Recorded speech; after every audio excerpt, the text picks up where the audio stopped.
Presidente, nonostante quest'anno la squadra ha avuto un ottimo risultato, però lei ha deciso di fare un passo indietro, tutto basato anche su dei rapporti umani che sono venuti a mancare all'interno della squadra. No, allora voglio dire, io sono... C'è dei fatti contingenti chiaramente io che sono hanno creato questa delusione nei suoi confronti. Sì, grazie.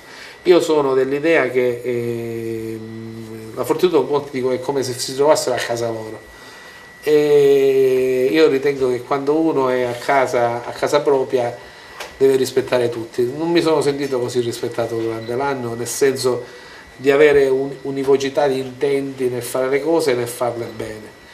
A parte il fatto che sono stato rimasto deluso dal comportamento di molti giocatori, ma anche dalla struttura che non ha risposto come doveva rispondere, molte conflittualità, molte cose, quindi mi sono cominciato a sentire ospite a casa mia e quindi per me non è possibile questa ripresa. Presidente, lei ha sempre fatto un confronto con altre piazze più forti tipo Bologna, dove ci sono almeno 5-6 mila spettatori, però se facciamo un parametro con una città come Agrigento, con una provincia di Agrigento, secondo me gli spettatori alla Fortitudo, che mediamente sono stati sempre oltre 1500, credo che sia un rapporto giusto. No, io sono grato al pubblico, soprattutto da quando è che ha deciso di sposare, di dare un minimo di contributo alla società.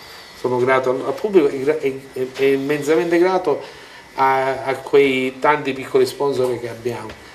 Però ovviamente su questo va fatto anche un termine di paragone, va visto la quantità di sponsorizzazione raccolta per esempio al Trapani e la quantità di pubblico che ha al Trapani. Stiamo parlando di cittadini della nostra dimensione siciliana con i problemi economici del nostro territorio come loro. Quindi probabilmente noi abbiamo fatto tanto e di questo sono grato a tutti, ma secondo me si può fare ancora molto di più.